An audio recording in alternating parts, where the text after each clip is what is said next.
Mga kapatid, sinabi sa atin ni Jesus na mga ginagawa ng Diyos, hindi naman ang Ama, kaya ayaw natin tayo mag-asa, idulog namin ang kanyang lahat sa kanyang harapan, ang ating mga kaibigan na nagkakalimutan.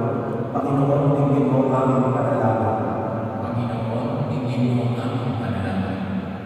Ang simbahan sa mundo, nawa ay laging magpahayag ng matibay na pagtitiwala sa pagdating ng kaharian ng Ama, isang kaharian ng pag-ibig, katapangan at kapayapaan.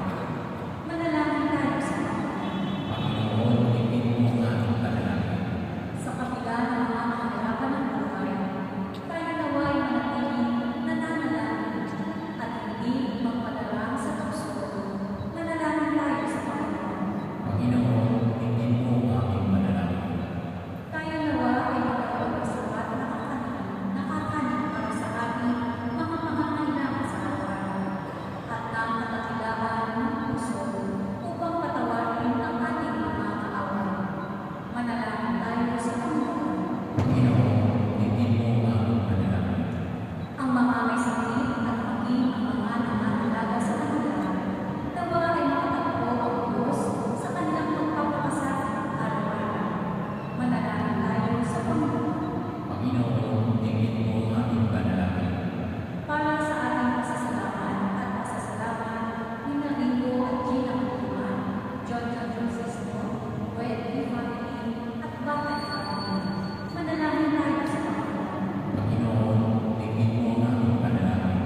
Para sa ating personal na kaibigan at sa mga kaibigan na Rob Vincent Lima, Gloria Villanueva, Willie Bonifacio, Robbie Mateo, Nenda Enriquez and Family, Princess Isaiah Ayalawe, Reza Osuna, Ami Mendoza, Steve King at Jason Lee, at Charlene Mendoza, manalangin tayo sa Panginoon.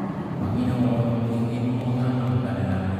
Para sa ikabulalhati ng lahat ng mga kaluluwa, lalo na sa mga kaluluwang nakatalag sa ating parokya at sa mga kaluluwa na Medicitas, Artemio, Romeo, Dante, Flor, Father Luciano, Francisco, Isaias, Lindo, Erlinda, Primitiva, Abraham, Elisha, Alexis, Dulce, Celestina, Marcelo, Diana, Roberto, Eduardo, Christopher, Pedro, Gloria, at para sa lahat ng mga kaluluwa sa Purgatorio, manalangin tayo sa Panginoon. Panginoon, tingin mo ang aming panalangin. Sa katahimikan ng ating mga puso, yung unang tinatawag na magtutulong sa Panginoon, ang lahat ng ating mga personal na kaibigan.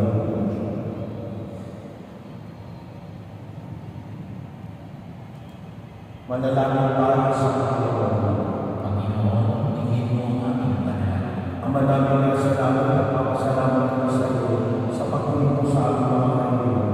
Tulungan mo kami laging magtiwala sa Panginoon at ang kanilang iyong kalooban sa aming buhay. Hinihingin namin ito sa pamamagitan ng Kristo. Amen.